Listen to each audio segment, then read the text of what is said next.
Well, it is 7 o'clock. I don't know who will be joining or not joining with that, but I do think that we should probably start it as if it's start the recording. Okay. Okay. And Richard, your host. Thank you, John. You're welcome. I'll be around. Okay, thank you very much. Lionel, do you want to kick it off? Certainly. Well, for all of those who are watching this evening and for all of those who will watch at some time in the future, I want to welcome you. My name is Lionel Frank. I'm the president of the Princeton Oaks Homeowners Association, and we are very pleased this evening to have Richard Buckley with us. He's going to talk about all kinds of tree issues in New Jersey and also help us understand how we might protect the trees in Princeton Oaks, which is very important to us. I want to thank West Windsor Township and the West Windsor Shade Tree Commission for being part of this with us this evening. We appreciate it very much. This topic affects not only Princeton Oaks, but all of West Windsor Township. And in particular, I want to thank two of the board members of the Princeton Oaks Homeowners Association, Kathy Hecht, who is very interested in this subject and concerned about the effect it could have on Princeton Oaks, and Vasant Victor.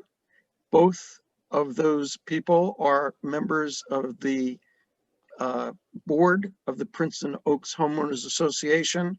I also want to mention our two other members, Clarence Plummer and Ram Palagumi, both of whom were very supportive of this presentation this evening, and I thank all of them for their efforts in putting this together. Thanks, Lionel. You're welcome. Do you want to set tonight's? Sure. So New Jersey is blessed with an abundance of beautiful trees, and the oldest trees in our state are oaks and sycamore trees, both of which we have in abundance in Princeton Oaks. I think we're all here because we love these trees and because we want to learn how to take care of them.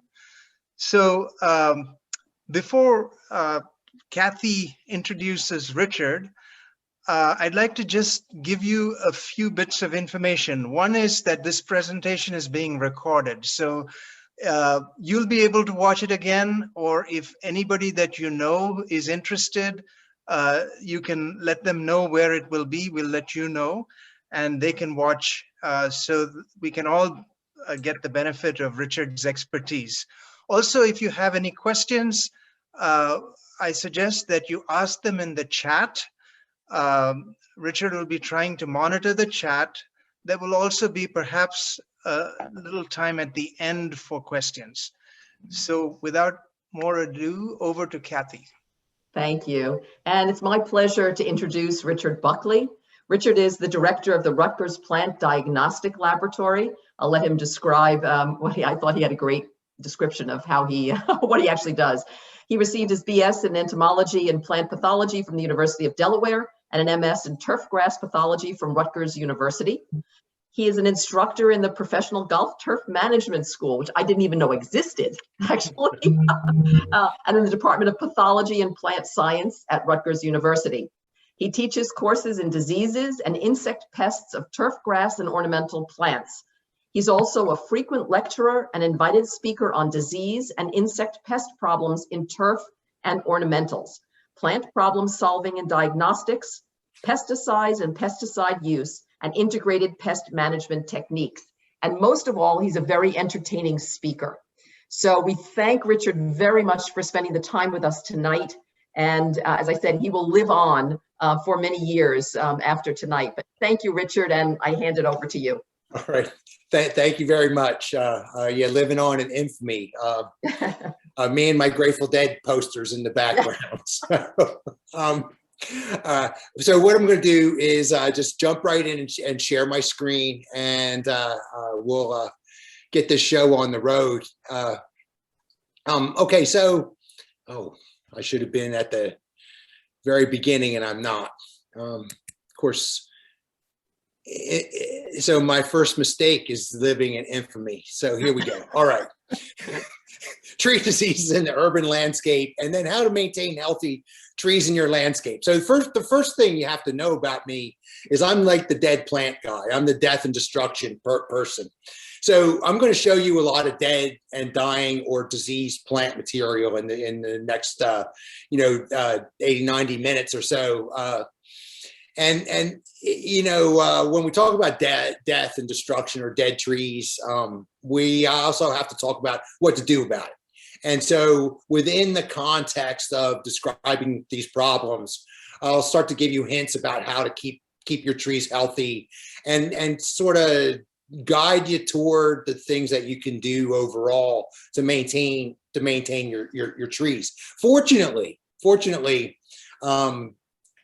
mature shade trees are hard to kill and don't need a whole lot of effort. It's a little bit different thing when you're talking about trees than when you're talking about, annual plants, marigolds that you might put in your garden or growing in vegetable gardens. Some of the things that we do for plant health for that type of a plant, like fertilizing and irrigating, pushes growth and could be a downfall or a negative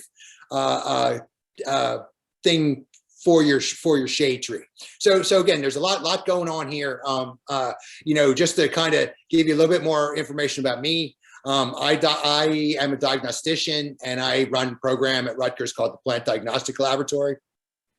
We started in 1991 and I've looked at over 60,000 plants for disease and insect pest diagnosis. Another thing that we do is we work with a program called the National Plant Diagnostic Network. And that is a cohort of land-grant university diagnostic facilities and State Department of Ag folks who work with the federal government, the folks at APHIS and PPQ and Customs and Border Security, to help identify and eradicate pathogens and pests of consequence. So again, I have a lot of experience looking at dead things, and I'm going to share some of the most common stuff with you today. So I'm going to start out with the disease. My first thing would recommend is this, because then you could get 2 rooms and you have we need to mute somebody. you could work. Please mute your. Residence Inn has the kitchen and all. No, make sure that's not Residence Inn. Is that the Residence Inn with the kitchen? With the kitchen. You sure? You check. But it's not. Richard, you can mute them if you click on the 3 dots in the upper right corner. There we go. You That's can what I mute was. anyone. Let's see. Live on Facebook. Hey, maybe you should look at this Rutgers thing. He's showing you fungus on, gonna go through I diagnosis. cannot find how to mute everybody. Tree damage and all that. Excuse me, please mute your Zoom. This is severe disease. Fungus. Okay, here we go. All right, so my the first disease I'm going to talk about is horse chestnut leaf blight. And look, we have horse chestnuts here. One of the reasons why we plant horse chestnuts is so we can have horse chestnut leaf blight. They are highly susceptible to it, and I use this to start off because it's a disease that's very visible, right? And it's spectacular in the tree, it also gives me a mechanism to start with different plant parts. So I like to start with the foliage and start with diseases that are generally inconsequential to the host and work my way down to the roots and to diseases that are problematic and hopeless, right? So interestingly enough, some of the problems that are spectacular visually have little or no impact overall on plant health in the long term. And this is one of them. So the fungus is called Guianardia, and it's a fungus that's active in the spring during cool, wet weather. And that's kind of a theme that we're going to see throughout most of these foliar type problems. Once you get up to about 50 degrees, and if we have spring rains, these pathogens start to blow in the wind and are forcibly ejected from their reproductive structures, in leaves on the ground. and in infected plant All right, material. I'm online. Bye. Oh. And so what generally happens is, as the plants break bud during the spring period, right, the leaves are soft and succulent as they are expanding, and they're in a susceptible state. So when they encounter these spores that are blowing through the wind, you know, that they don't have a defense mechanism. You know, once they're hardened off, you know, they can fight back. You know, it's hard for a fungus to pass through the waxy cuticle and that sort of thing. And so with this particular pathogen, you know, it will infect the tissues and start to cause a necrotic area, and that we call blotch, right? Now, this is all that's going to happen to this particular tree, right? The pathogen infects the leaves. It takes several weeks for the symptom to start to occur. And then the leaves are brightly colored and necrotic throughout the season until the leaf falls in the fall. Now, a couple of things that you want to note here, that, you know, if you look at the necrotic tissues and you compare the necrotic tissues to the green tissues, you'll note that, you know, in this particular picture, maybe it's 50-50. You know, maybe it's 60% green, 40% necrotic. And, you know, because the tree holds the leaves throughout the season, there's plenty of green tissue to act as solar panels that will make carbohydrates that will be able to sustain the tree throughout the season, right? So, you know, as spectacular as it is, it's really not causing any reduction in photosynthetic capability, and you're not losing the carbohydrates you need for growth, and trees will survive without issue. So again, you know, you have a tree like this that can become severely diseased in a cool, wet spring. And this is a tree on Rutgers campus. It's hard to tell. There's a considerable amount of disease in the lower parts of the canopy here. And you know, you back up from a tree like this. And this is I think I took this picture over in Montgomery, and you can see that the tree has a significant amount of disease. And it's alarming when you look at that. But overall, for overall tree health, you know, it really has a little impact. It's almost inconsequential. You know, I often compare it to something like athlete's foot. Itch a little bit, but no big deal, right? And so severe disease, lots of green. Here's a tree in Skillman Park. This is late in the season. Those leaves will maintain themselves until the end of the season. And then because it's a deciduous tree, it'll drop the leaves. And that's the end of the problem until next year. And from year to year, you know, these trees will be diseased depending on how wet and how cool it is in the springtime. If we have a warm and dry spring, you're going to have a little bit of disease. If you have a wet, cool spring, particularly if it lasts a long period of time, you have more disease activity, right? So again, you know, it's a spectacular problem, little or no impact. Now, I'll talk about how to control all of the leaf diseases all at once, right? So we'll come to that in a few slides. Here's another disease that we see quite a bit in New Jersey. It gets on oaks. It's interesting. I say it prefers white oaks, but all the pictures that I have are red oaks. So I don't know if that's misinformation, but so this is a fungus that has an asexual form that is a yeast, and it lives in the buds of the trees and persists in the buds of the trees over the winter.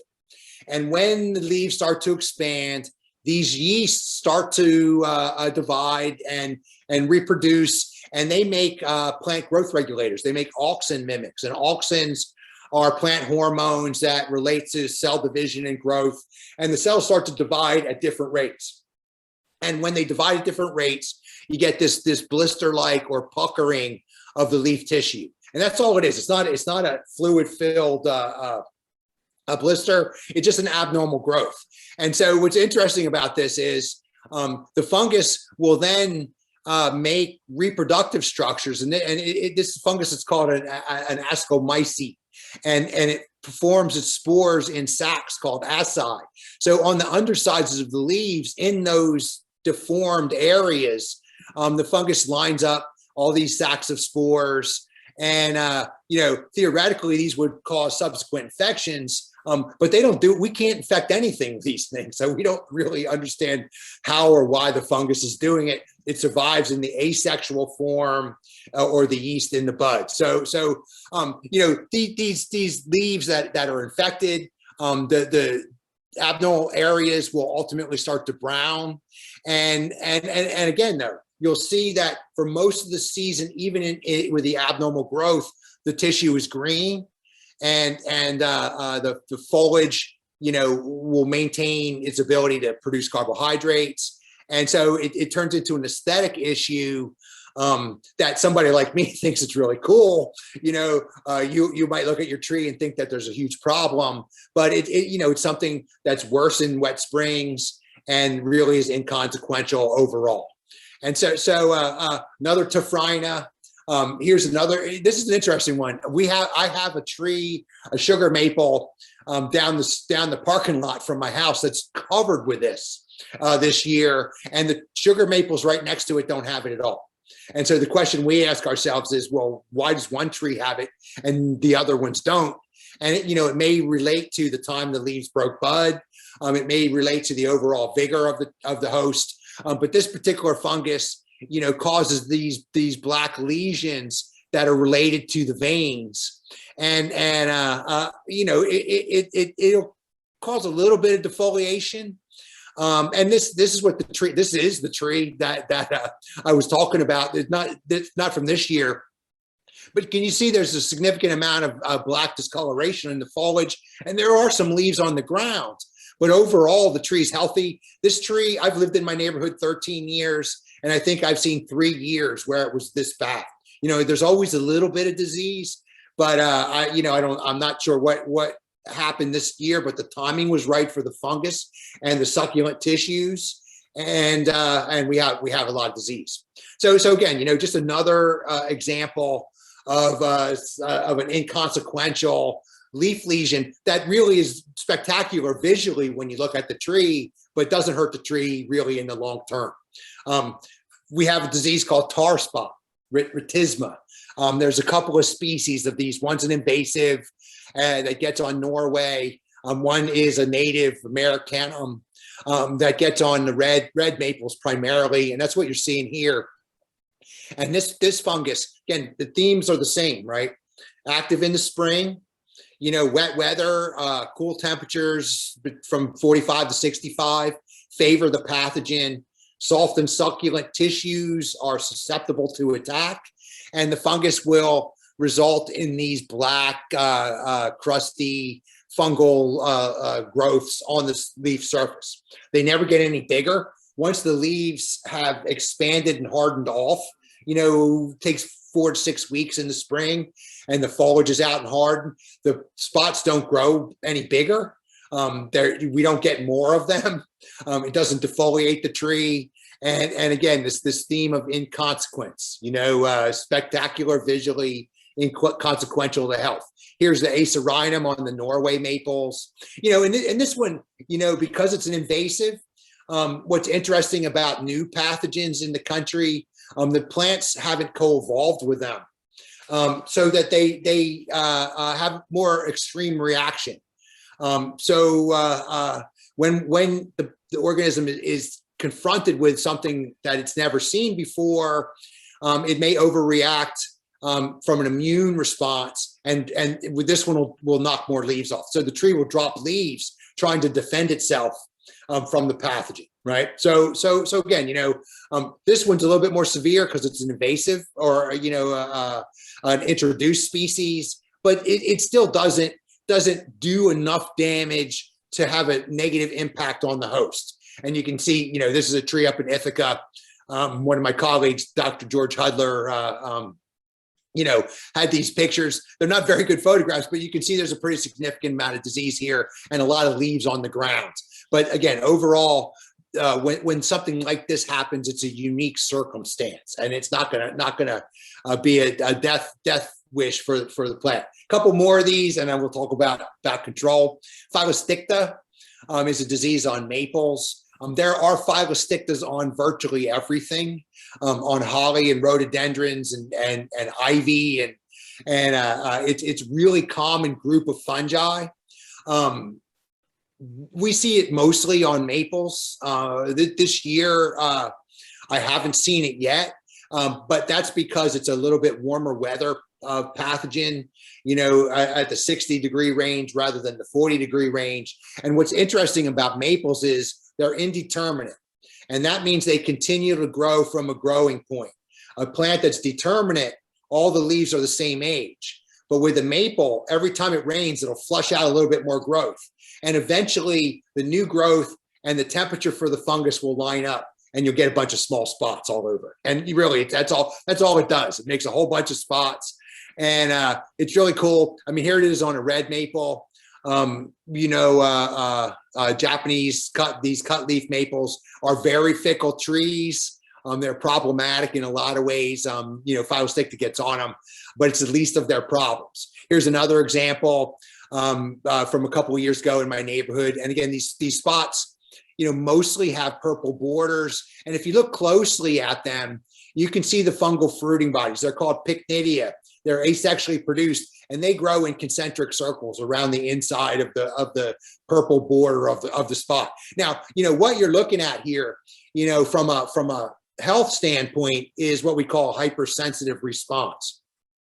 And so when the fungus attacks the plant kills itself around the infection site, right? So the fungus has to reproduce, but it cannot expand into the new tissues, and the reproduction of the fungus is a survival mechanism because it can't get food anymore from dead tissue. It needs to have live tissue, and the tree responds, by killing itself and compartmentalizing the wound. Right. So again, it's not that big a deal.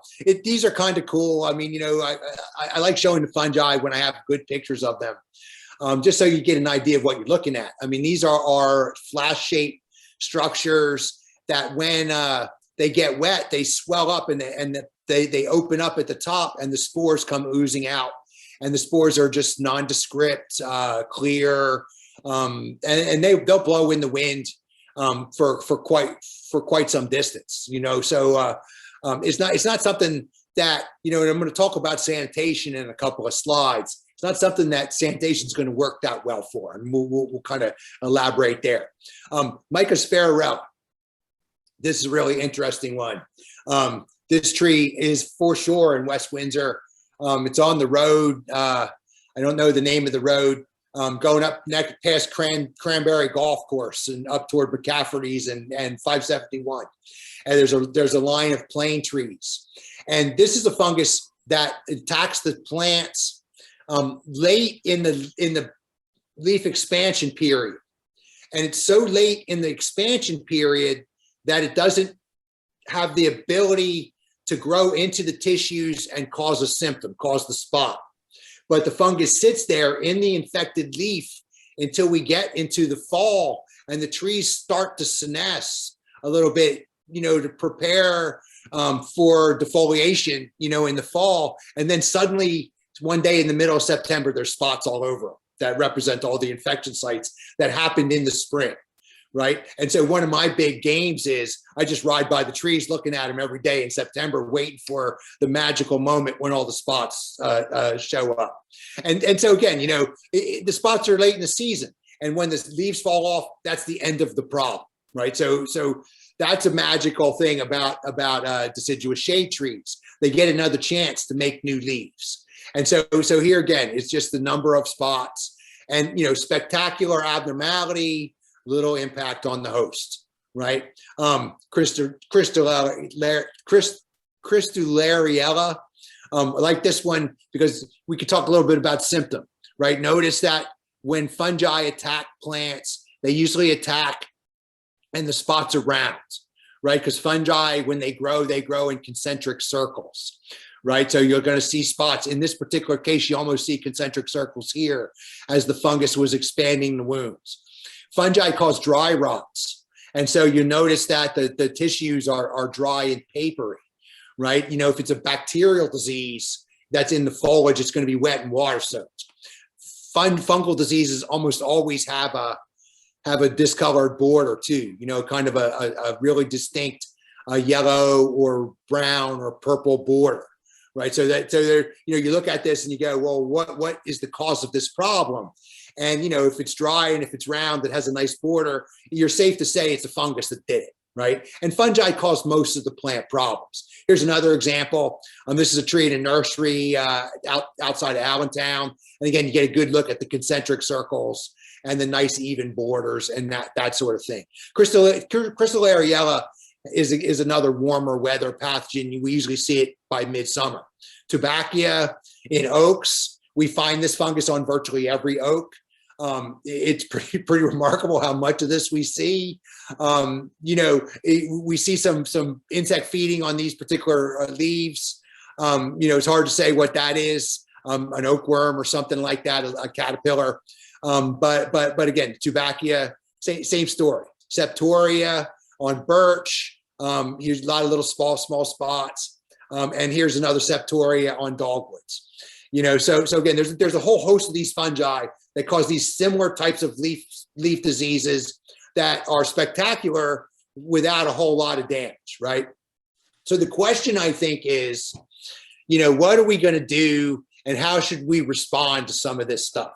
The first thing I want to point out is that if you see the symptom, there's nothing you can do about it, right? It's too late already. So in order to prevent the disease, we have to use fungicides before it happens. And that's on the bottom here. So let's kind of start up with the top. Maintain plant vigor with sound cultural practice.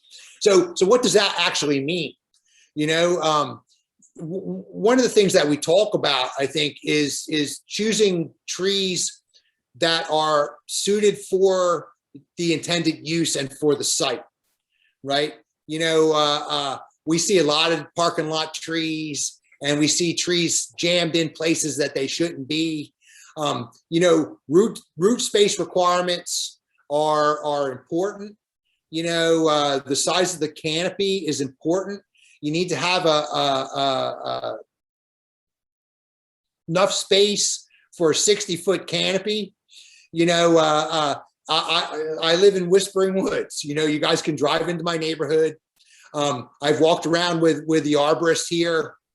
And one time we thought we could cut down 30% of the trees and nobody in the neighborhood would have noticed any different. That's how overgrown and overplanted it was, because the folks that planted the landscape planted everything too close, right? So something like that, this idea where if you have a chance to plan ahead and you pick, a native species, and again, we have oaks and we have sycamore and we have beech, well-adapted trees to our area, they're going to have less problems, right? And you put them on and you site them properly, they're going to have less problems. Now, what you didn't hear me say is they need to be fertilized every year. Fertilizing shade trees, there's not many of us at the university. All the arborist companies sell fertilizing programs, but we don't think you have to do it. When you fertilize, it pushes growth, and there's downside risk. You have insect problems that like trees that have growth that's too succulent, right? So we don't necessarily recommend fertilization. Now, irrigation, my view on irrigation of a shade tree is when we have drought stress, when there's a significant amount, and we were heading that direction until the last weekend where we got 3 inches of rain. When there's drought stress, water the plants that are most expensive to replace, right? And so for a shade tree, you could take a soaker hose and do a spiral around the trunk and soak the soil, with a couple of inches of water every week or so, depending on how long the soil stays moist, right? So again, a lot of folks, think they're watering your trees with a turfgrass irrigation system. If it's running 15 minutes a zone, you're giving it a little water, but it's really not a consequence, right? So we want to be careful there. Now, the last thing here is when we're talking about sound culture is proper pruning. One of the most important things you can do to preserve a shade tree is have an arborist clean out the canopies, take out the dead branches, reshape the limbs, crossing limbs, diseased limbs, cracks, and that sort of thing. And that turns out to be one of the most effective ways of keeping your trees, one, visually appealing, and two, healthy, right? So again, there's a lot of gray here because there's specific information about specific plants, but mostly, if you got the right tree on the right site and it's got space and it's established, there's not that much you have to do, right? All right, so coming down the list here, avoid wet foliage. So wet foliage, wet stimulates fungi.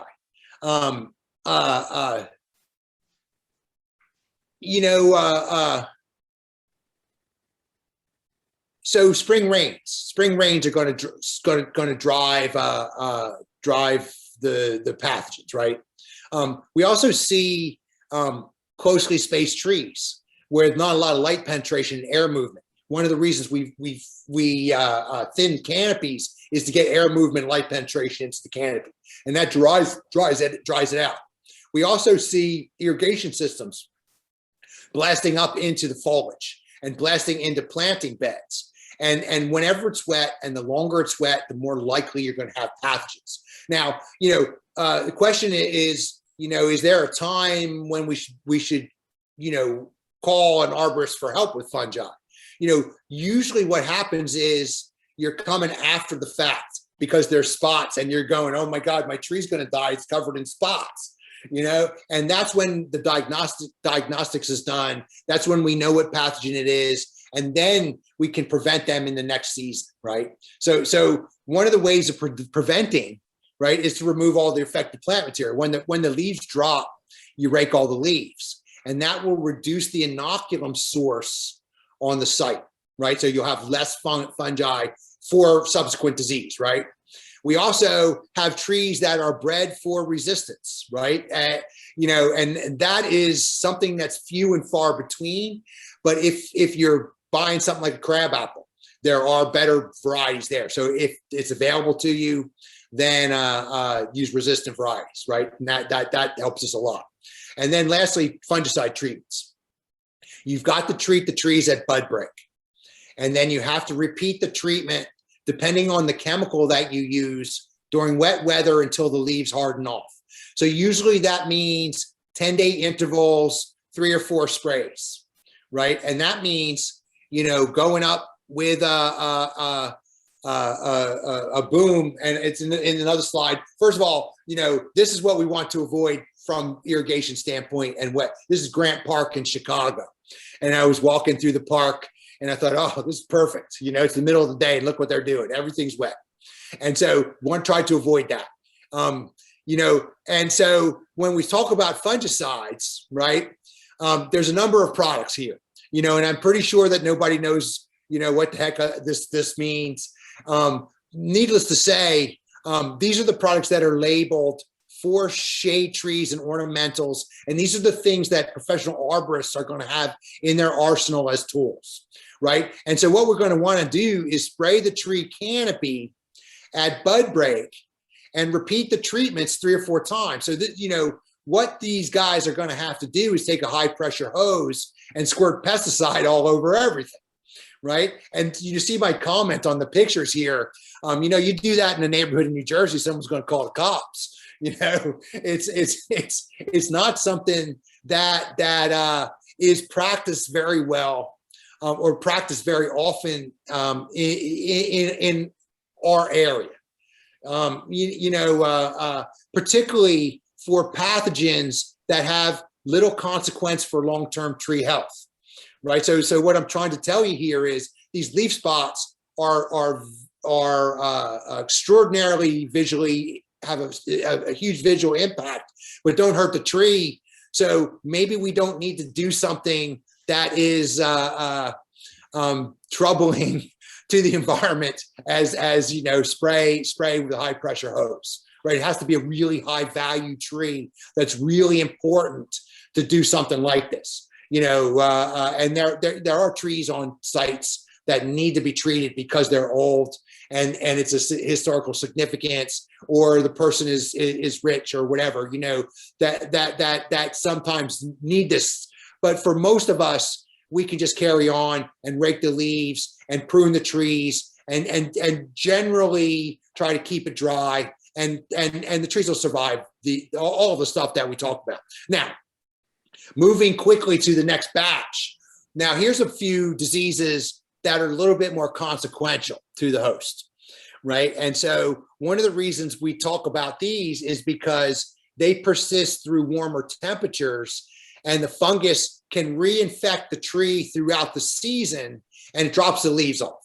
And one of the biggest villains, and this is a tree everyone loves, and I hate them. I hate them. I have a talk called Trees I Love to Hate that I do for landscape architects. I love them because they get diseased, and I hate them because they get diseased. And so we try to get folks not to plant them, right? And so there's something like 700 varieties of crab apples out there. And so apple scab is a significant issue for production apples. You know, you go down to Wegmans and buy, they have 20 different varieties. Those trees are sprayed every week to keep apple scab off them, organic or not. If they're organic apples, they're sprayed with copper. And if they're traditional, conventional apples, they're sprayed with copper, because it's cheap.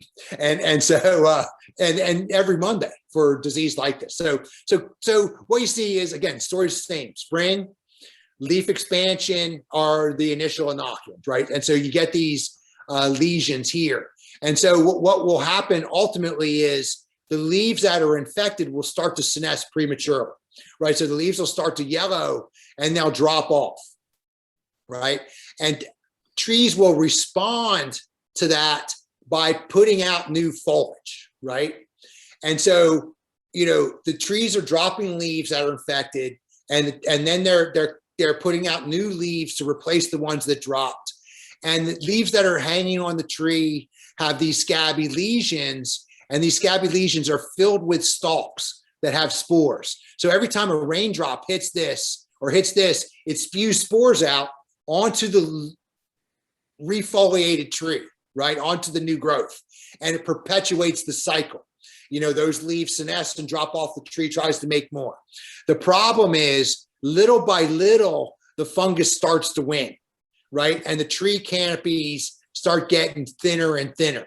Right, so this is some crab apples in Princeton nurseries. I can tell you where it is because they're closed now, and so you can see the leaves dropping little by little, and so you wind up with trees that look like this. By midsummer, they got no leaves, right? And so they have no leaves over in Hightstown, and they got no leaves, and so what I'm starting to think here is this tree that has beautiful flowers for like a week in the spring looks pretty scrubby for the rest of the year. It's got no leaves, right? And it won't kill them, but it will reduce their vigor. So drought stress or borers or other problems will help knock them off, right?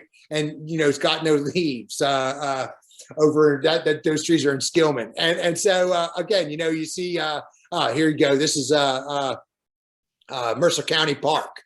And so that's one of the reasons I don't like the trees, because when you're planting something and you're choosing plant material, you want to choose it for seasonal interest, right? And if your interest is looking at a tree without leaves, this is a good choice.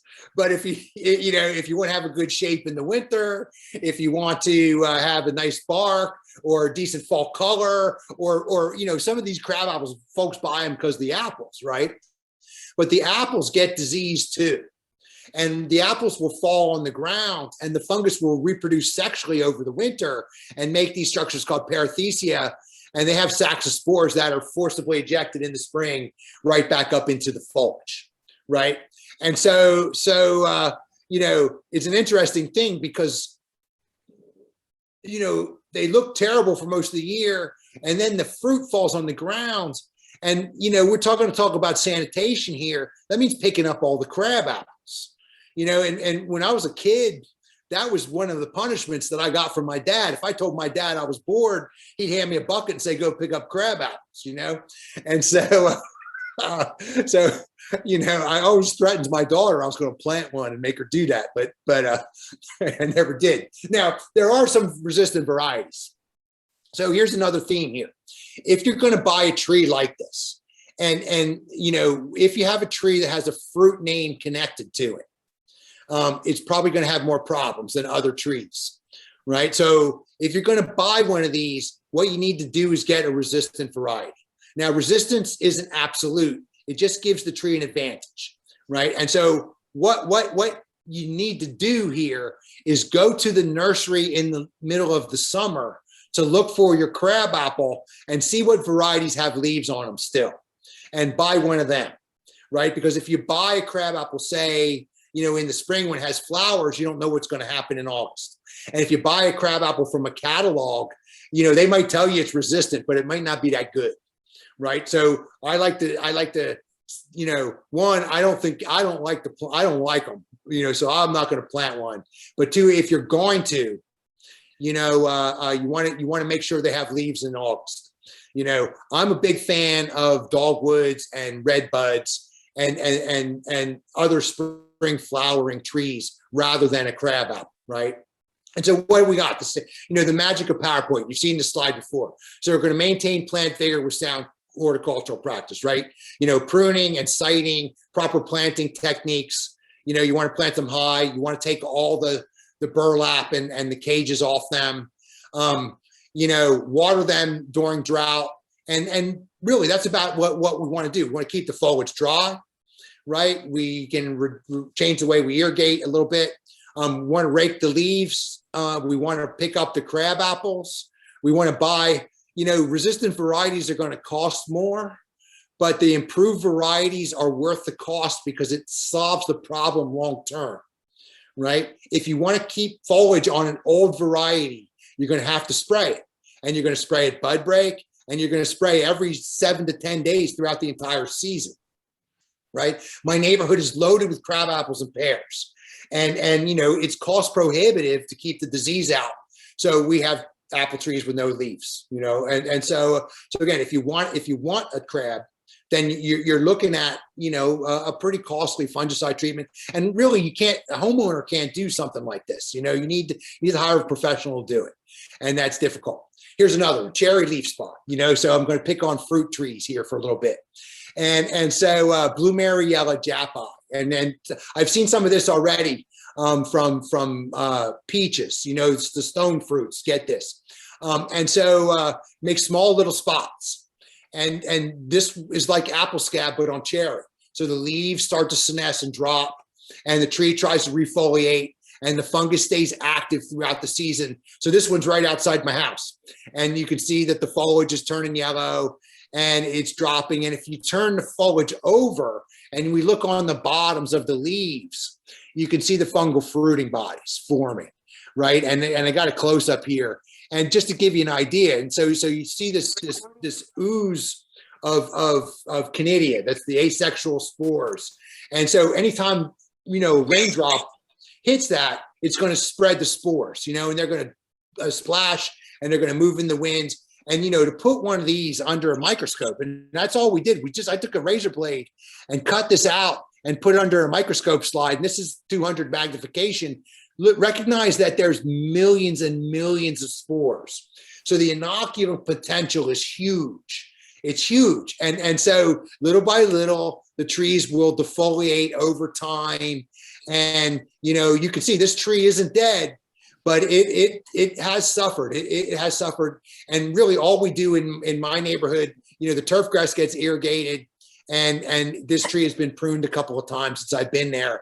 But it still persists.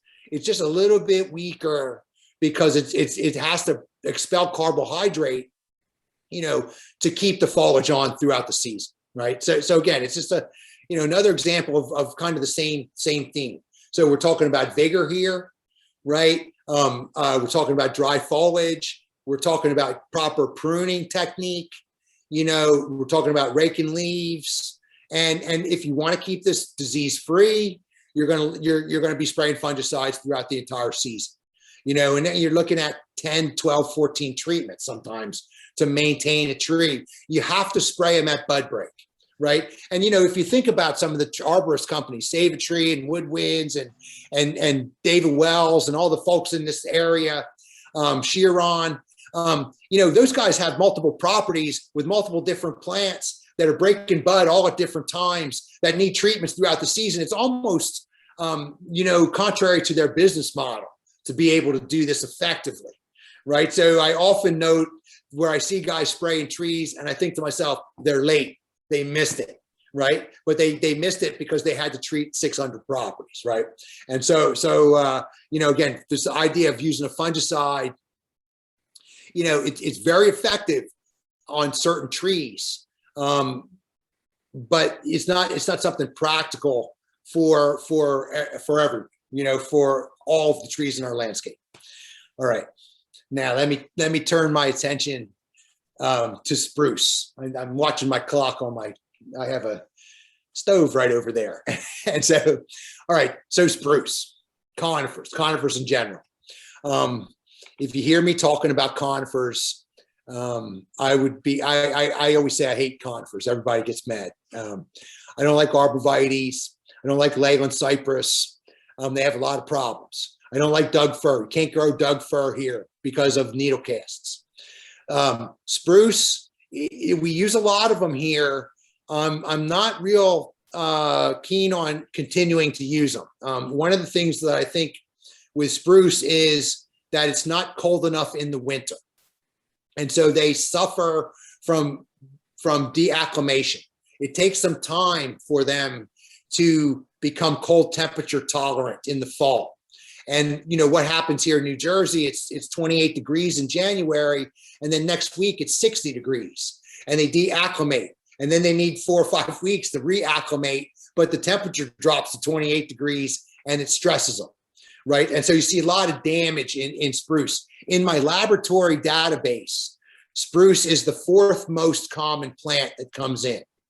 And right now, in the last couple of years, we've started to see I have 2 diseases on spruce that cause needle casts. And needle casts are fungi that knock needles off, right? So Rhizosphaera is the first one. And now, so here's a different thing here.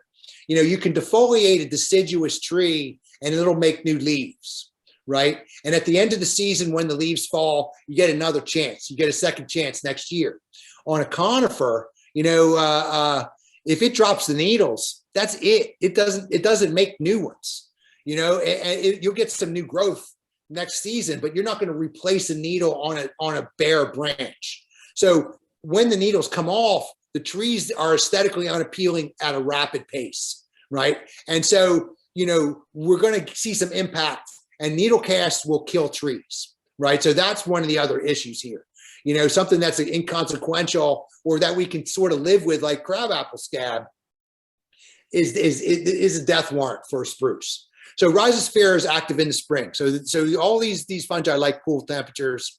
It's active in the spring, and you can see that these needles here, last season's needles, will form fruiting bodies that spew spores onto the new growth. And then the new growth, it takes about a year for those needles to die, right, and start to drop, right? So the last year's needles will infect this year's needles, drop off, and this year's needles will decline over the season, and next year at bud break, they'll spew spores on the next season's growth and then drop off, right? And so little by little, the tree thins. Now here's the fungus. This is an easy one to identify. All you need is a hand lens. You look on the bottom of the needles and you see the pycnadia sticking out of the stomates. They're on the bottom, right? And so that's how we exchange gas, you know, carbon dioxide and oxygen into the leaves through the stomates. And the fungus grows out the stomates, and it has a little white waxy cap. And again, this is really easy to identify. I see this on almost every spruce that comes in over the last couple of seasons. And, you know, it makes bazillions of small nondescript spores. And again, you know, I use the word like bazillion, you know, because it makes so many spores you can't count, right? And so these things blow in the wind, and ultimately, right? This is a West Windsor picture, I think. It might be Village Road, and so look what you see here.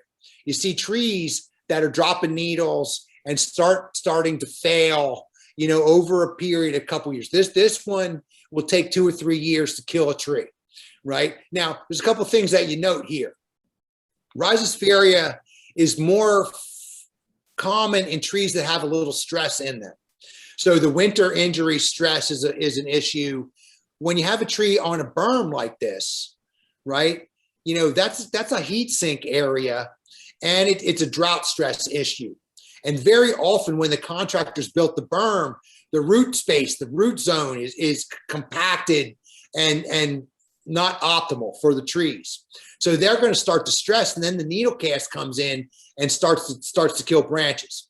Now, if you think about what's on the other side of this tree line, that's folks' backyard, and that's where the irrigation systems are going. And so one side is a heat sink and dry as a bone, and the other side is too wet, right? And then as the trees grow up, it stops the air movement. So, the thing that we want, the green fence or the sight line block or the windscreen, actually creates a situation that really favors the pathogen, right? So, what I would suggest to someone is, well, space them out, and then I'll get, well, then people will be able to see onto my deck, and then I'll say, well, space them out. And then they'll say, well, put them on my deck. And I say, well, then put up a fence, right? If you don't want people to see, because you're creating a condition that favors the pathogen.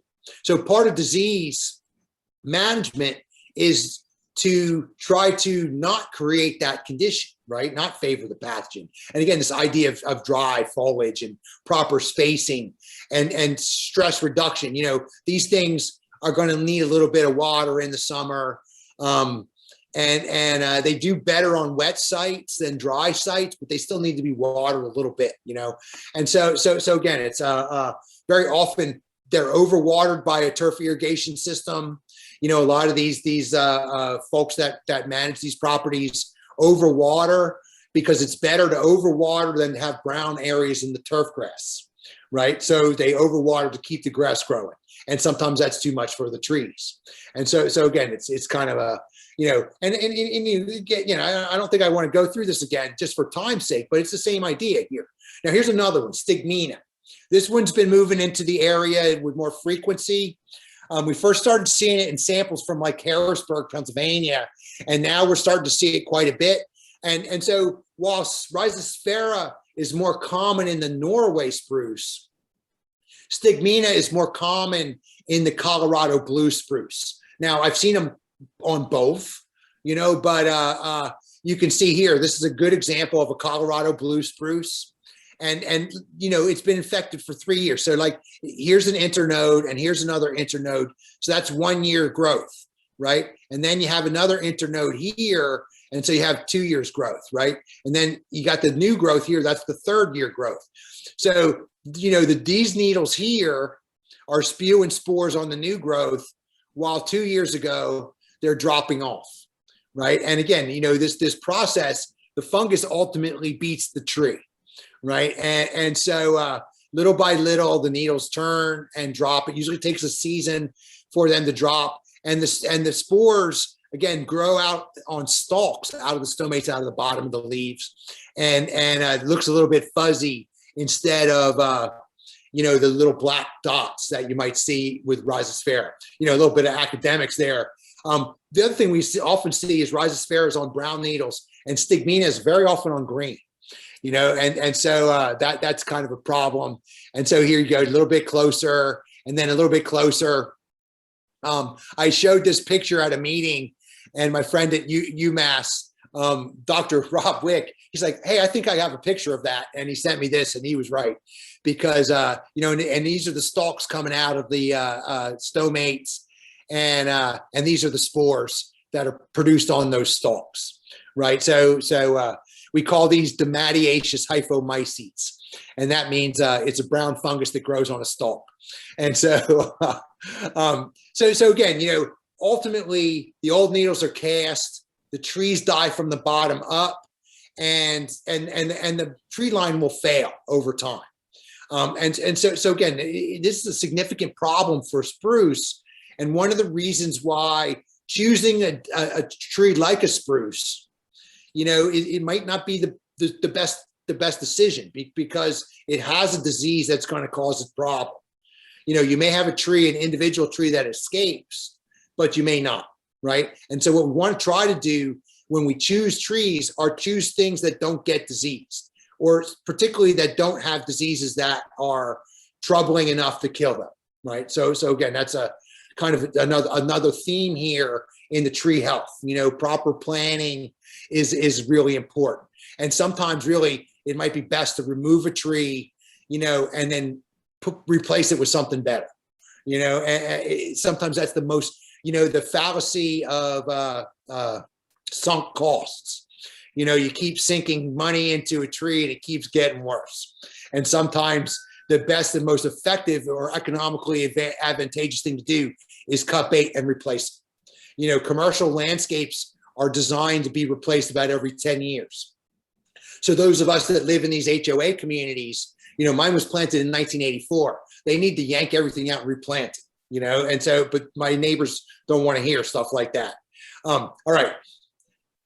Couple more, and then we'll get to, I'm actually have more than necessary. All right. So anthracnose, sycamores.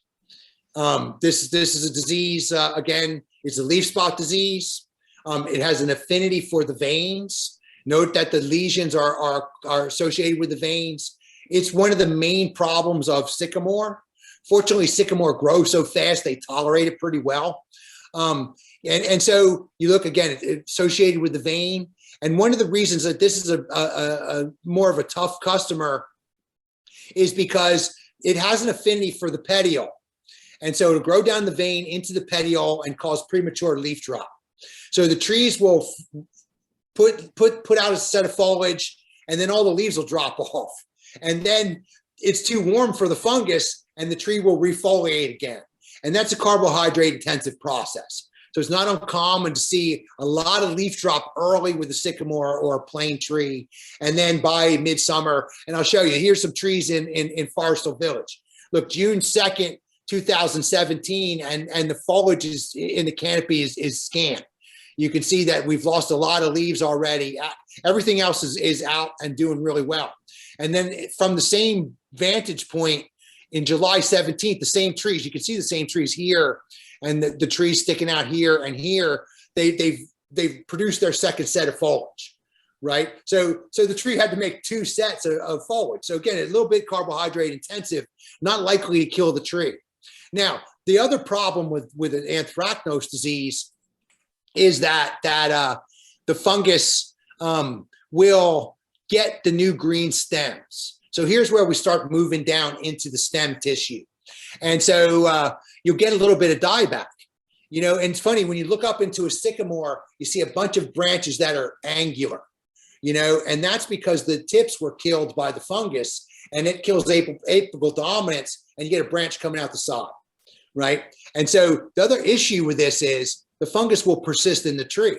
It'll live in the buds, and these little tiny cankers will produce spores for the foliar infections, that are going to come in subsequent years, right? So once the trees get infected, the disease perpetuates, and it's worse or not, depending on how wet it is in the spring, right? So there'll be future infections, and you get a lot of leaf drop. Now, the last point with anthracnose is these fungi like it when it's really cold, about 45 degrees, they'll start to grow.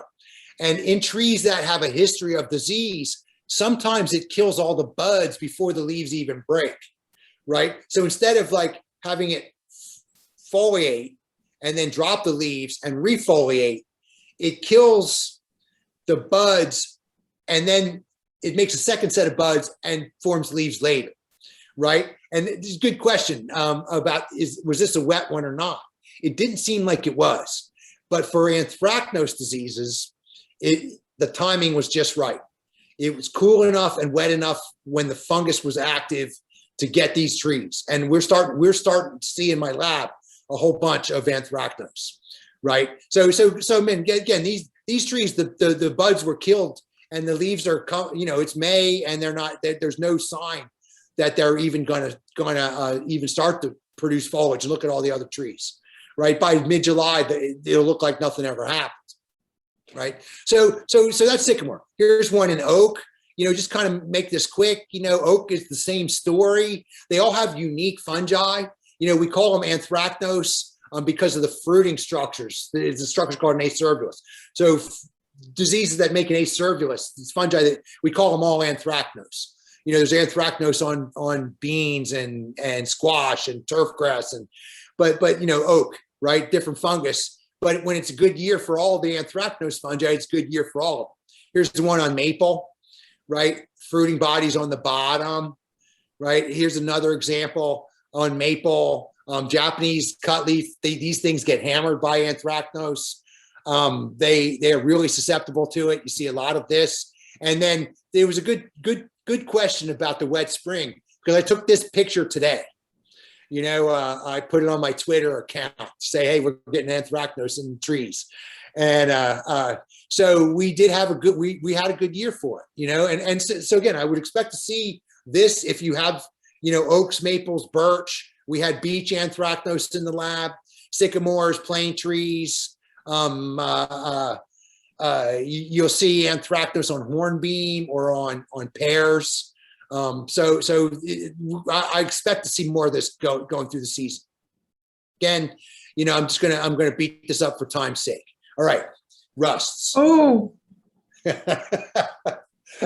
That's how I feel about them. I got a couple more, and I'm running a little bit over, but we'll hopefully I can catch it up. So this is cedar apple rust. So your crab apples are going to get this too. This, after the 3 inches of rain, I saw this stage on the eastern red cedars all over the place. And that's late. We usually see it around Mother's Day. So here's how this works. On these things, they're called telea. It makes telea spores. And telea spores blow to the leaves of the crab apple, and they infect the leaves of crab apple. And on those spots, it makes a structure called a pycnia. And the pycnia are male and female, and they mate with each other, and the fungus grows out the bottom of the leaf and forms a structure called an ascia.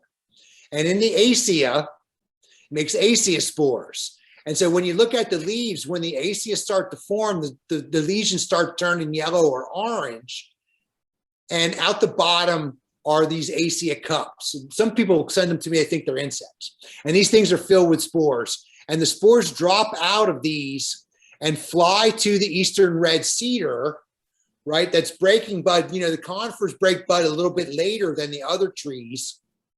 And the ascia spores from these infect the conifer, and it takes about 24 months for a gall like this to form. You can see here, you know, and so after about 24 months, you're up to about Mother's Day, you know, 2 years later, and you get a 2-inch rainstorm, and boom, there you go.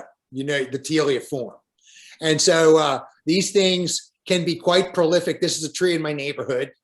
You know, we have eastern red cedar, and which is a Juniperus virginiana, and we have crab apples, and creates the perfect condition to basically in May have a Christmas tree. You know, and so you know, we take those and we put them under a microscope, and these things are what we call the telea spore, and the telea spores germinate into a basidium.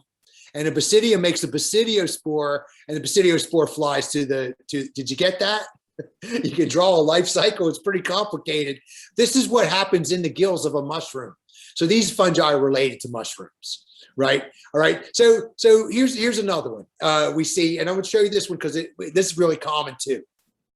This one gets in pairs, right? We see this in pairs, less in apples. Cedar apple rust we almost always see in apples. This one we see in pears.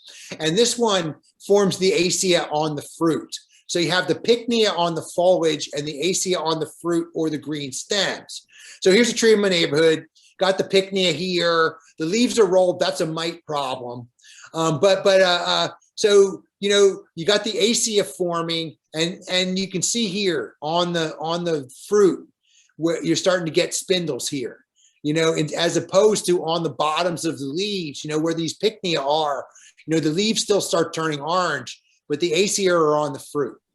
And those ascia blow to the eastern red cedar. And here's some good examples, you know, on a pear, and then on a service berry, you know, Amelanchier. I really like those trees because I like to eat service berries. You know, they taste a little bit like blueberries. Yes, and it does impact Bradford pears. Absolutely. And you know, we don't like planting Bradford pears. About 30 years ago, we planted a lot of them, and they became invasive species. If you see white flowers along the roads, they're pears, and they're, you know, in the state of North Carolina, if you cut down a pear, the State Department of Ag will give you a tree to replace it, to try to encourage people to cut down pears. So that's kind of cool. You know, I think they smell bad when they flower. Here's chokeberry. You see a little bit of the dysfunction here. Here's another example where on a Bradford pear, that's what this is, the green stem got infected. And you can see that there is some ACF forming on the green stem. So this one will cause a little bit of branch dieback, right? And so here's an apple with it. You know, again, we don't see it that often on apples, but it distorted the green stem. And you know, you do a little pruning. So the ACF blow to the alternate host, the Eastern red cedar, and you can see it's a different type of Atelia, but again, the orange slime is a classic rust. Is a classic rust fungus. So again, you know, just something that's really common. So when we talk about this stuff, right, and we talk about control, you want to think of it like this. You know, on the foliar phases, on the pear and the service berries and the crab apples, we're using a fungicide treatment, you know, like a leaf spot disease. You know, on the Eastern red cedar, we can't spray them with fungicides and have very good effect because the damage is in the stem, right? And so what we're going to do there is just prune out the affected plant material, you know, cut the disease out and send the branches to the landfill. All right, here we go. Botrosphaeria. I know, am I going fast? Now we're moving to cankers. I'm moving down into the roots. Then hopefully I'll have some time, about 15 minutes or so, to talk about bacterial leaf scorch. So Botrosphaeria dothidiae. So this is a fungus that's a generalist. Everybody's got rhododendrons with dieback. It's not always Botrosphaeria, but it is quite a bit. This is in a top 10 fungi I see in my lab. And so, you know, it needs stress to get into the plant. Canker-causing fungi, and by that I mean fungi that get into the woody tissues. I hope you noticed that I was kind of moving into the wood from the anthracnose through the rust now into what we call canker. These things need a little help. Drought, winter injury, new transplants. And so what it'll do is it starts a kind of a battle with the tree. The trees try to compartmentalize the wounds, but trees go dormant in the winter, and the fungus grows into the dormant tissue in the caps. And the next year it tries to compartmentalize the wounds. This one is a fungus that grows a little bit faster than the tree can get it. So we have this diffuse border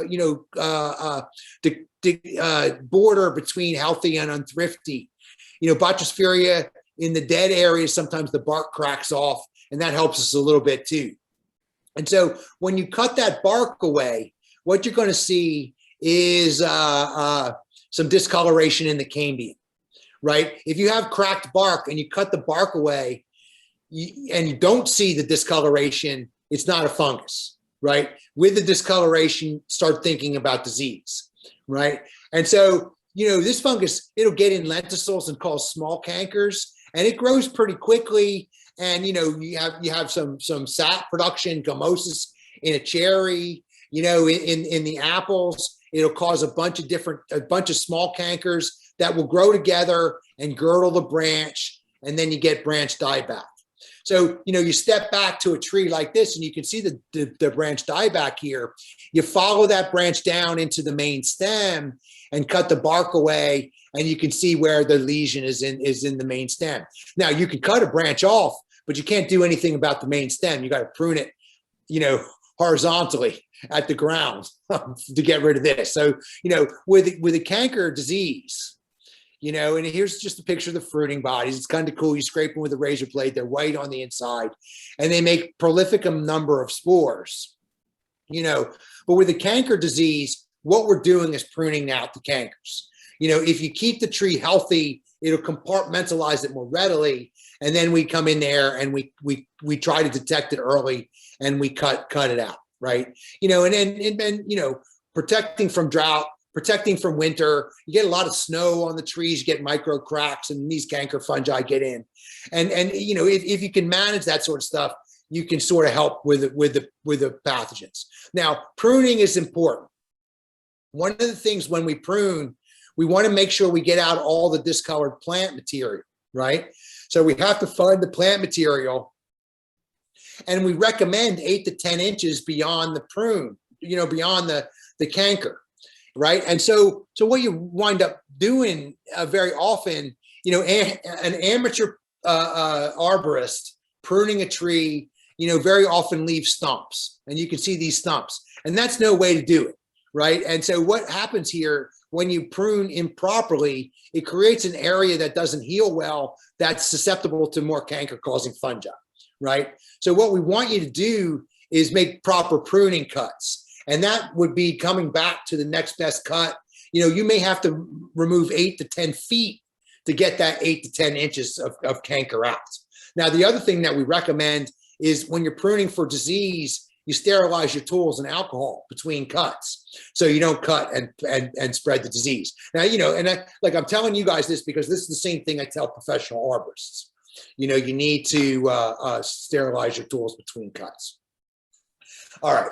Last but not least, from the diseases, I think I bit off more than I can chew time-wise, but I want to talk about Phytophthora because it's important on a lot of different ways, from a lot of different aspects. There's a lot of different Phytophthora fungi, and they're not really fungi, they're algae. But I'm going to call it a fungus repeatedly during this because that's the way I learned it.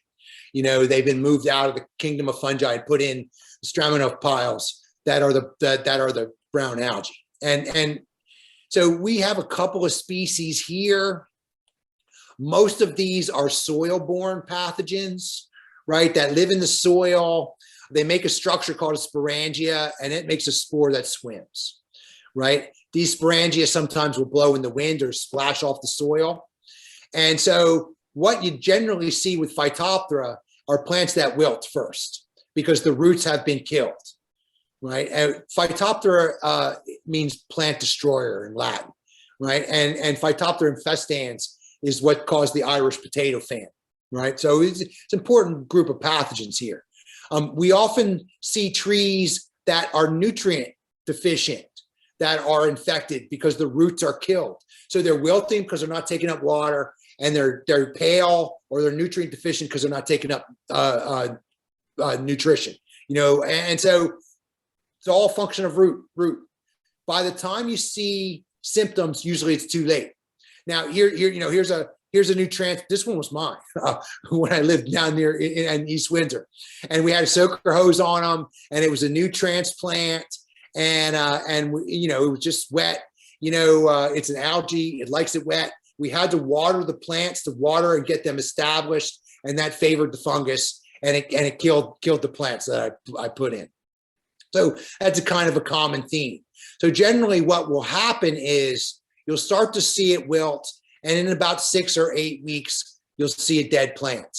Now, if you can imagine this is in front of your house, this one dies and it spreads to this one, and then it spreads down the row. And little by little, when it's moving like that, over a period of seasons, you can count on a root pathogen like Phytophthora. And so here's a good example of a larger tree that's dying from the top down. It's not uncommon to see that with root problems. And what happened here was they put in some new plants, and they brought the pathogen from the nursery, and there's no drainage here. So the water moves down slope and hangs up in this planting bed and favored the fungus, and it killed the tree, right? So that was a big mistake right there. Here's large trees being killed in Christmas tree production. We see a Phytophthora killing apples in apple production. Here it is in the nursery. And so you can see that there's some bleeding here because it's a cherry. You cut the bark away, and there's the infection, right? And so again, this is an important nursery production problem because the fungus lives in the irrigation ponds. So every time they water, they water with the fungus. And so what these big nurseries do now is pump out of an irrigation pond into a container and irradiate the water with ultraviolet light to kill the pathogen before they water the trees, right? So that's quite an operation when you see it in a big nursery.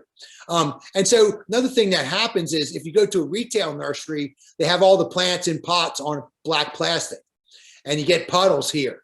And that zoospore will swim in the puddle and infect the plants through the bottoms of the pots. And the fungus then will grow up the pot, right, and kill the plant, right? And so, good question about the public water system. No, because it's chlorinated, right? And I live really close to a water tower in East Windsor, and my water tasted and smelled like it was coming out of a pool. And the chlorine will kill the pathogen, right? So what's interesting about this is, these are trees from nurseries in my lab, and look, the tree came in because the needles were starting to turn brown, so it alerted us to a problem, but if the needles aren't brown, no one says they have to turn brown because the root ball is infected. There's plenty of healthy roots here on the left side, and the roots on the right side are infected with Phytophthora, right? So one of the things that happens is these trees get infected in the nursery, and then you buy them and bring them to your landscape, and the fungus will survive in your soil for 3 years in the absence of the plant, right? So I planted an arborvitae and it died. And then I planted a forsythia and it died. And then I planted a rhododendron and it died. And then I planted, holly and it died. And then I think, no one can have that poor of a horticultural touch. A fungus has to do it, right? And so again, it's kind of coming out of the nursery. And so what will happen is you get a couple that come out of the nursery. This is on the Rutgers campus, and we start watering them in, and it's like in front of my house. The fungus is there, and the water stimulates everything, and then you get a bunch of dead trees. Now this one will also splash off the soil and cause lesions in the foliage. It's not real common, but we do see this occasionally. So you have lesions like this. And so the fungus will start to grow its way down the petioles and then work its way into the stems. Now, it's not uncommon to see the tips burnt like that because the water will hold in drops on the ends of the leaves, and the fungus will survive in the water and kill the tips of the leaves. So it's important to recognize that it's not just a root problem, even though the foliage problems are rare. Now, one of the reasons why I added this in is because the shade tree guy talked about a disease called Ramorum blight or sudden oak death. And sudden oak death causes bleeding cankers in the canopies of oak trees. Now, this is a maple, and Phytophthora in the soil will cause bleeding cankers. We saw it in the chair. We also see bleeding cankers in beech and elm and oaks up into the foliage or up into the main stem, usually up 8 to 10, 12 feet, right? It's not uncommon. Here's a beech in Central Park, right? And we cut the bark away and there's an infection underneath. And you can see like some bleeding areas, right? So none of these pictures I've just showed you are Ramorum blight, right? But sudden oak death or Ramorum blight is a disease of the Pacific Northwest. And the reason we're concerned with it is nurseries in California keep shipping it to retail nurseries all around the country, right? And we're afraid that it's going to kill the woods. And so what I've kind of showed you about the foliar blight that Phytophthora can cause here with our native species happens, in the California woods, and you get bleeding cankers in the cambium or in the canopy, and this will kill trees. There's a high mortality. You can see wooded areas in Northern California and Oregon. Hi, Alex. All the oak trees are dead, right? So okay. Listen, I'm on a Zoom, and that's why we're listening. We're listening to My daughter's name Alex. Anyway, so this one causes spots and dieback. And again, I just wanted to kind of point that out because the shade tree commissioner. Now with Phytophthora in general, it's about water management. All right, different set of fungicides. So here we go. Here's what I've been trying to get to, and I don't have much time, but I'll go until you make me stop. And so this is our problem here in central New Jersey. It's called Xylella fastidiosa. We call this bacterial leaf scorch of amenity shade trees. This is a tree in Hightstown. We have towns in New Jersey with up to 60% infections.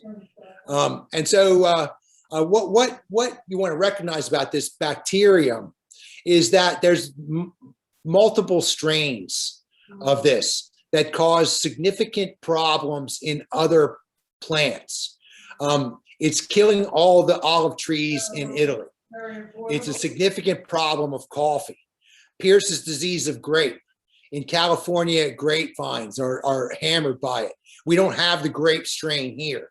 In almonds and blueberries and peach trees.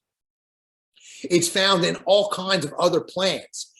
In citrus, we don't have the citrus strain in the country. They think that if the citrus strain gets in the country, it will completely kill all the citrus trees and eliminate the citrus industry from the southern United States, right? So it's a significant problem. Fortunately, we have the disease in shade trees here and not in the fruit and vegetable crops. Now, it's really kind of a cool disease. If you look up Pierce's disease of grapes, we've known about it since like the late 1870s. We had no idea what it was until the 1980s. We could not elucidate the cause. And so the history of trying to figure out what the cause of this was is pretty remarkable reading for a plant pathologist. So, you know, if you get interested and start hunting up some literature, there's some pretty good storytelling here about what we do to try to figure things out, right? And so, so the bacterium is a single cell. It lives in the xylem of the water conducting tissue of the plants that infects. It divides about every 20 minutes, right? And so it's a fastidious bacteria. It only lives in xylem and in the insects that transmit it, right? So what'll happen is it divides and it starts to clog up the xylem tissue, and that causes a low-level moisture stress. And the low-level moisture stress will cause the trees to scorch. You know, we call it oak leaf scorch, right? And I'll show you some symptoms in a minute. Now, this is a problem of a lot of different trees. We have a number of different trees that we've detected the pathogen in New Jersey, you know, including something like sycamore. Doesn't hurt sycamore that much, but it kills an oak. Every mulberry I test has it. I've seen it kill sweet gum. I've seen it kill maple. You know, I've seen it hurt dogwood. It will kill an elm very quickly. And one of our first indications that it was a problem was when they planted a bunch of elms around the mall in Washington, D.C. And Jim Sherrill, the USDA forester, was like, what the hell happened to these trees? You know, and it was this particular problem. So it'll kill an elm quickly. Here's another list, you know, green ash, huckleberry, witch hazel. You know, it's just, we did a survey for the Forest Service, and here's just trees that we detected it in. In oaks, you can see here that we have a number of different oaks. You know, good question. Is there any way to stop it? No, I don't think so. This is a tough customer here. Most of these are in the red oak group. You know, black oaks or red oaks.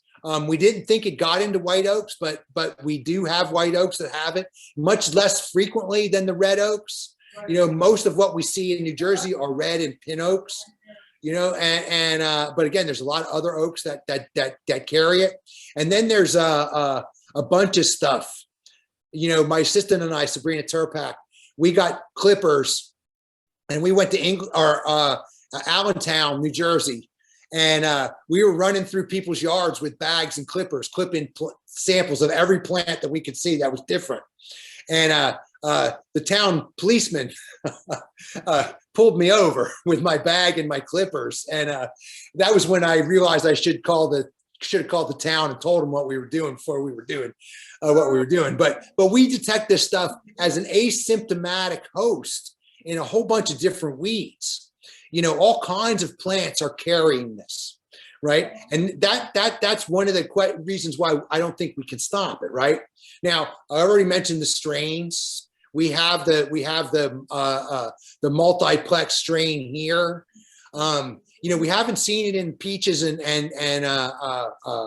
blueberries and stuff, but the potential's there. There may be some more, you know, variants at below the strain, you know, the subspecies level. But again, you know, what we're seeing here is in shade trees.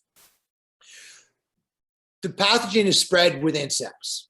So historically, we've looked at sharpshooter leaf hoppers, spreading it in grape. So we had some researchers in between 2003 and 2006. And so what they did was they gassed the canopies of entire trees and caught all the insects that fell out and identified them. And then we used the polymerase chain reaction genetic testing, and we tested them all to see which ones had insect see which ones were carrying the pathogen. And what we found was that the leaf hoppers that we suspected, the sharpshooter leaf hoppers, were carrying it, but we found tree hoppers in great abundance in the trees in New Jersey. And, you know, if you look at the list here, you know, it's Duke Gardens, it's Mercer County Community College, you know, down in Trenton, New Brunswick, you know, all in our area. You know, there's an abundance of these tree hoppers that are carrying the pathogen. So the tree hoppers are really active in the trees in the spring right now. And so here's the thing.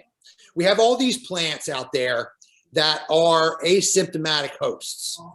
And tree hoppers feed on xylem fluid.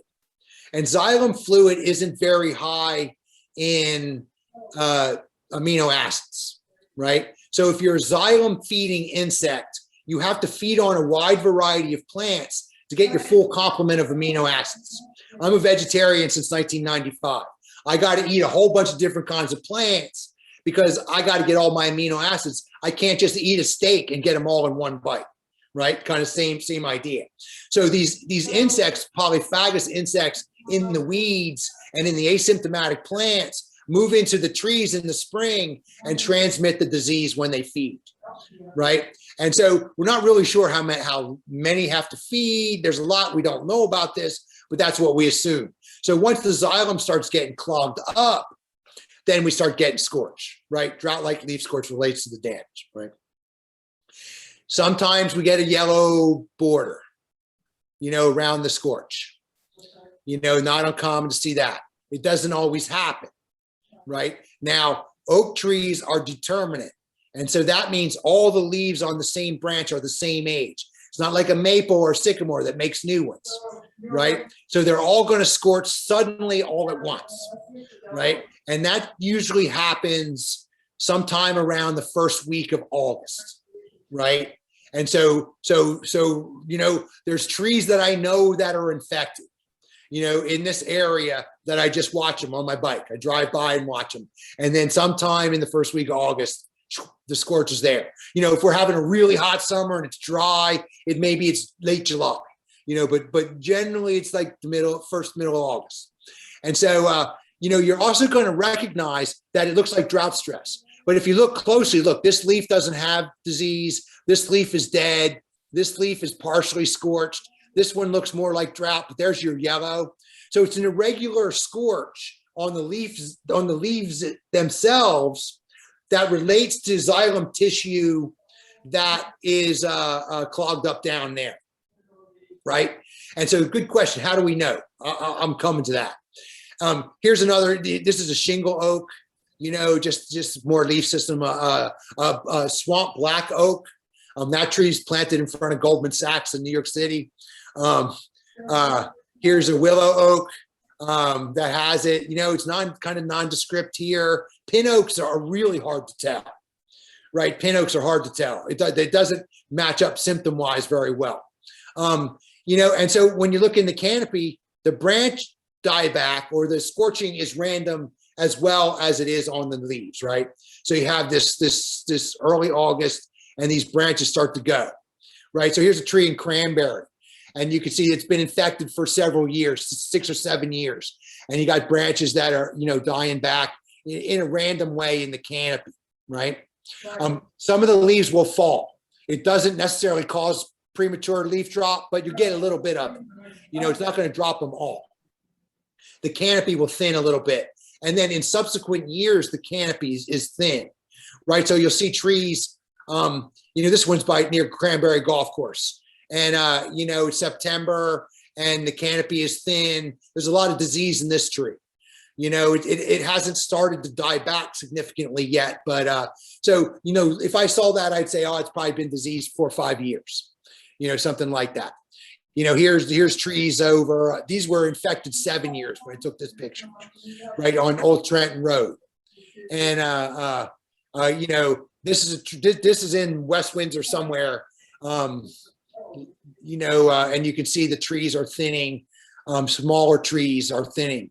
So we think it takes about 10 to 12 years to kill a mature oak tree, right? Little by little, branch dieback, thinning canopy. It doesn't spread from tree to tree, which is kind of interesting. You know, new infections come from new leaf hoppers, and the leaf hoppers are random. You know, with other types of diseases like Dutch elm disease, you might see it work right down the line.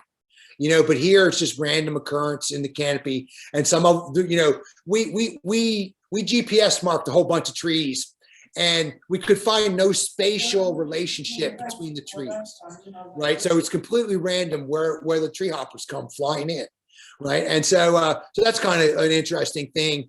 More severe stress during heat. And so again, you would think that because the xylem tissue is dysfunctional. So it's not moving water, so you get more symptom expression. So this is the kind of sample that we want. So this is, you know, how do we know they're infected before August? We don't. You know, we need tissue that looks like this with symptom expression in order to get a positive test with the testing protocols that I have. Right, so we use an antibody-based test kit, and we test the petioles. So this is a you know, a example of the kind of samples we like to see. And so we run the tests. You know, it takes a couple of hours to do, and you know, we get a blue, you know, positive. And so again, these are what this is 24,956, 24,956.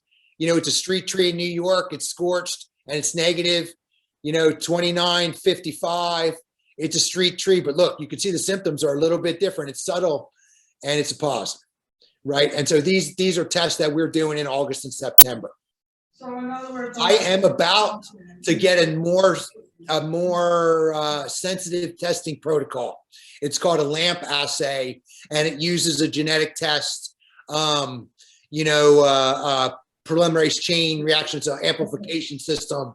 And so I should be able to get positives in trees before they show the symptoms. So we're going to start to move to that protocol. Right. So again, you know, all right. So what about New Jersey? Just to kind of wrap this up, because I got a couple of questions about control and everything. We first saw this for the first time in Metuchen in 1989. And then in the early 90s in Mickleton and Morristown in South Jersey. And since that time, it has spread to the entire state. It is something that we thought was a urban problem, but we are seeing it in woodlots, in Bella Plaine State Park and that sort of thing. I took this picture. It's near West Windsor Plainsboro High School North, I think. You know, and so it's just a woodlot there by where you can dump your recyclables. And so so again, you see these trees, they're all dead now. This is a couple years old. And so again, it's moving into woodlots. And so one of the things we did was we did ground surveys, you know, in Cranberry and Allentown and East Windsor. And so we looked at a bunch of trees, you know, over a 10-year period. And one of the first things you want to recognize here is, you know, in these towns like Allentown and Cranberry, that have been there for a long time. The trees are all big and they're old. They're 70, 80 years old. We were getting 30, 40% infection rates. This is what you will see in Ewing and in Princeton and in Morristown in South Jersey, in Trenton. You'll see in the older areas, we have areas where we're up to 60% infection.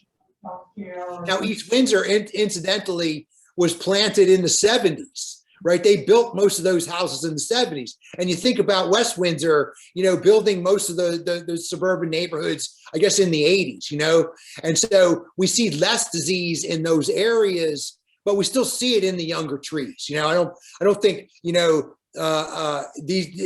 going to get better. I think it's going to ultimately, over time, turn into something like this, 40, 50%. Right now, when we look at trees, notice that in Allentown, we're looking at like 100 trees here. 79 trees were asymptomatic. 21 trees had disease. And over time, you can see how the number of trees that had disease increased and the number of trees died. So this is what we're talking about. This is where we come up with it's going to take 10 years to kill them, right? So it takes a little bit of time. And so again, that's what I would expect to see it continue to spread, and the trees that have it to take some time to die, right? A little by little, we'll start to remove them. And so this is a tree in Cranberry, and this picture was taken in like 2003, and then 7 years out, 2010 or something like that, and then this is the tree. It's gone now, right? So again, this that 10 year.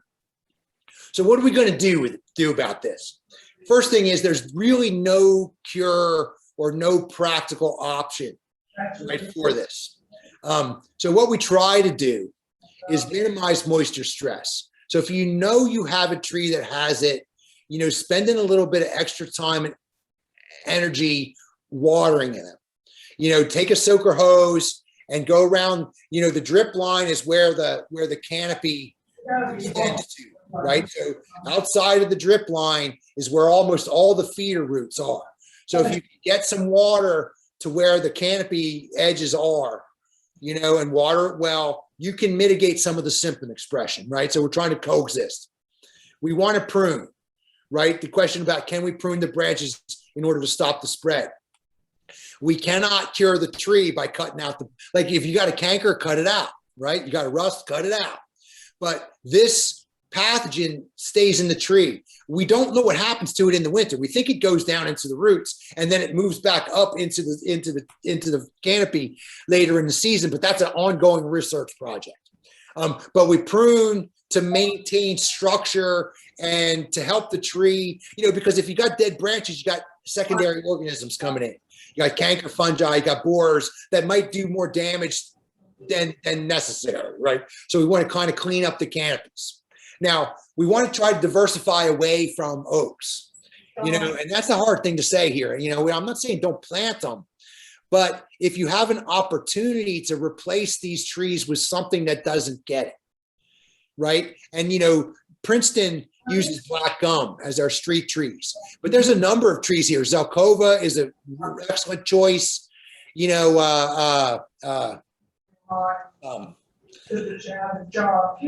Lindens are good choices. Hickory. There's a fair amount of trees that don't carry it, don't get it, and are suitable shade trees, right? So one of the things we say, you have a tree that has it and starting to decline. You got 10 years, so you plant its replacement now. And as it establishes, starts to grow up while the other tree fails. You have a tree growing back in, right? That's a real common, urban forestry practice. You plant the replacement before the other one dies, and then you hang on to the one while the new one grows in, right? And so that's something that, and then ensure plant health, right? Trees on the right site with the right space, with the right root requirements, are going to suffer less over time. You might get 15 years out of it when it gets infected instead of 10, right? Something like that. So just general culture. Now, there is research with antibiotics and growth regulators. And there are companies that you can pay them and they'll inject the trees with oxytetracycline and a product called paclobutrazol. Paclobutrazol reduces the size of the foliage, and theoretically that reduces the transpiration demand and the water demand on the tree, right? So the trees won't scorch as readily because there's not as much pull because the leaves are smaller, right? We don't think it does anything. If you test it in the lab, there's no effect, right? But the tree guys do it. Oxytetracycline, in the limited amount of research that we do. Now, recognize that it's hard to do research on established shade trees. If I got tomato plants, I can plant them and kill them and plant them and kill them and plant them and kill them. You know, it's hard to plant a block of oak trees with 300 trees and watch them for 60 years, right? So we don't really know how well this works. In grapes, when you use oxytetracycline, it delays the symptom expression. When you take away the tetracycline, the plants continue to decline, right? So it's prophylactic. It'll delay the symptoms, you know, but we don't think it's going to cure the trees. And most of us, and I mean us, the research and the university folks, think that, you know, you're spending a lot of money. You're going to pay a guy $300 a year to drill a hole in that tree and inject it. And that might, in the long term, have do more damage, you know, than it's worth the money. It's not cost effective. This is from Rutgers on tree problems with the trees, and then fungus, cankers. The last question here about the insect. There are folks who inject the trees with neonicotinoid insecticides like merit and imidacloprid. In grapes, it does show some effect, right? In shade trees, it's inconclusive. Again, the limitations of research. But if you hired a commercial arborist, they would come in and inject and make injections of the oxytetracycline and the paclobutrazol and the imidacloprid, and it will help maintain the life of the tree for some time. You know, I don't think it's going to save them. Right. And it's a yearly treatment. So, you know, you're going to spend $300 to $500 a year to keep that tree alive, and they're going to prune the dead branches. And so you ask yourself, you know, is it worth it? Right. And so particularly when there's not a whole lot of research that supports doing it. You know, the tree guys, they're great. They show you a tree that got injected and it looks good, and the tree that didn't and it's dead, you know, but you know, that's not research. So the question is, you know, if the tree is infected, do you need to cut it down? And like, we don't think that the bacteria spreads from tree to tree. So we think if it's infected and you can, and you want to make the effort to try to coexist, and you know, it's in hospice. You know, you slow it down, you slow it down, you slow it down. And then 10 years later, maybe it's a hazard. There's too much death and you have to take it down, right? I wouldn't say that if I thought that the bacteria would move from tree to tree, but we think it comes from the alternate host into the tree, and it doesn't move from tree to tree. So you can leave them and try to coexist. I think that seems to be the strategy that most of our clients wind up working with. You know, they just kind of hang on to them and prune them and water them a little bit, and eventually it gets to the point where it's not worth it anymore, and then they come down. And so, you know, clearly there's a lot of work that needs to be done to understand what's going on with these things, with this disease. But I hope you have a nice day. yeah, you know, Post it, okay? There's one more question here about tree hoppers. You know, thanks for calling. Bye. it's hard to kill them. It's hard to kill them. You're going to have to, here's the thing, you're going to have to spray the canopy of the tree with a product like bifenthrin to kill the leafhoppers in the canopy, right? One of my professors from the University of Delaware, Doug Tallamy, just wrote a whole book on the ecology of the canopy of an oak tree, right? A whole book. about all the insects and animals and birds that depend on. So what do you want to spray an insecticide into that? You know, and so we can't. Here's the other thing about these hoppers. We can't predict when they come. You know, we find them in most abundance in May, but some years we don't find them at all. So you're spraying, you know, for little benefit. You know, there is some efficacy, and there is some efficacies from the injected products. You know, the insects will eat the tree and die because they ate it. But you know, we haven't found that there's a cost benefit, and we haven't found that when we're doing that sort of thing, that it prevents the disease from happening. Right. So again, you know, it's a complicated relationship here with the vector and the alternate hosts and the trees, and you know, and I'll kind of wrap it up with this. You know, this is a problem in shade trees. You know, if it's a problem in grapes, you got a whole research team and money from the federal government to study it. If it's a problem in shade trees, if you can't eat it, there's no money for research. So there's not a whole lot of active researchers looking at it in oak trees. So what we got is what we got. And so right now it's just sort of, you know, manage the decline over time and plant something that doesn't get it in its place. And so with that, I'm oh yeah, well, here you go. Here's the last slide. You know, here's one thing that's kind of promising. When we found trees that had low amounts of symptom expression in 2002, a lot of them still had a low amount of symptom expression in 2012. So there are some trees that tolerate it, right? If there's more than 20% decline in the canopy, you know, the trees that got removed were high. So here's the thing, you know, if it's early, if you detect it early, then maybe you want to try some of this stuff that's not real well documented in the literature. You know, you hire Save a Tree or whoever, and they come inject the tree, and maybe you keep the tree, you know. But if there's more than 20% canopy dieback, it might not be worth the effort, right? So again, that was the point I wanted to make for that, you know. And this is what we see. We see these trees coming down, you know. And again, it's Princeton, West Windsor, Ewing, Trenton, Allentown, you know, up into New Brunswick.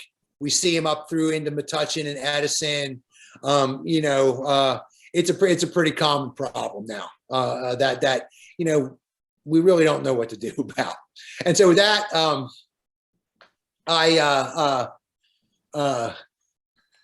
well, I guess I'll stop sharing my screen, and if anyone has any questions, you guys can go ahead and ask them. There is done some research in fruit, and we've tried to apply that. You know, I think what good news, well, good bad news is that the almonds in California, they started to replace the vineyards in California with almonds. You know, like everyone drinks almond milk now, and the almonds get it, and there's a lot of attention on those almond trees. They're high value trees, and so the research in the almond trees hopefully will be transferable to the shade trees that we have here. You know, at least that's what I'm hoping. So yeah, good question. So I apologize for going over, but thanks for being patient with me. Thank you, Richard. Anybody have anything? No? So if we want to test our tree, how would we get that done? Like, would we send it to your lab or? Yes. All right. So my lab, you know, it's open to the public. It's a public supported lab. You can either have the sample brought to me by the arborists, or you can send them yourself. If you Google Rutgers Plant Diagnostic Laboratory, right, we will pop right up, and everything you need to know about how to send a sample and how to take a sample, and you know, you can drop it off, you know, right up the highway, or you could send it to us through the postal service. Usually it takes us, you know, we batch these samples and we run them on Thursday or Friday every week. through August and September, so you'll have a response within 5 to 7 days, Thank you. Richard, could I ask you a question?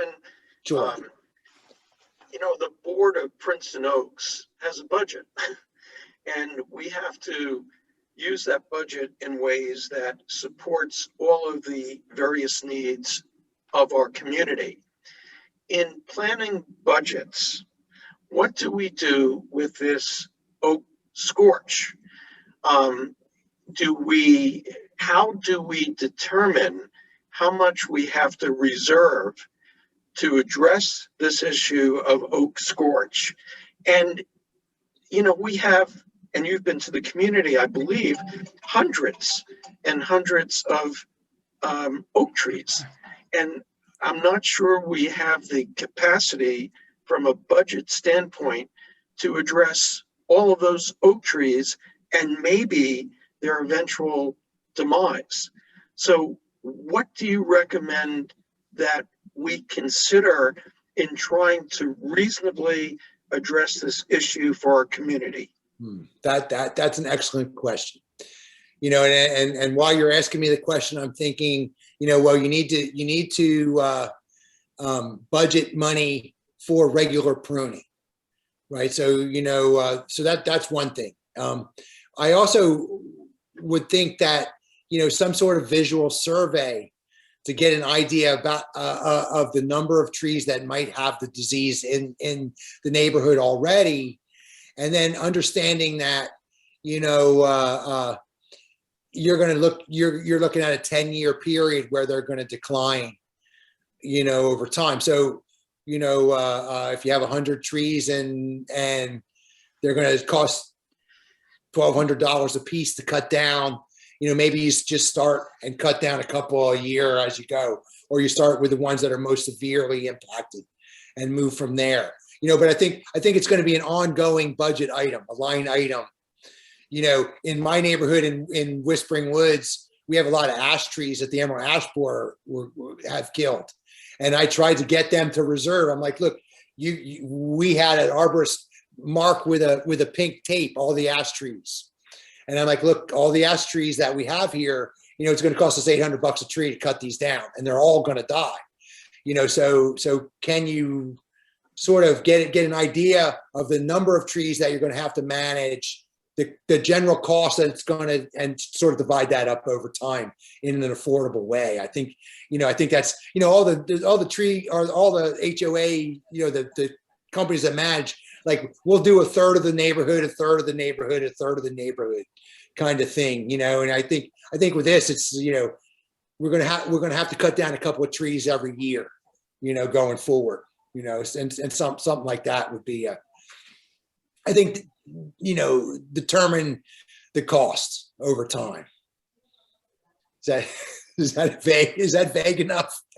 Well, one last question. Would we be able to retain your group to do a survey of Princeton Oaks to give us some thought about addressing this going forward?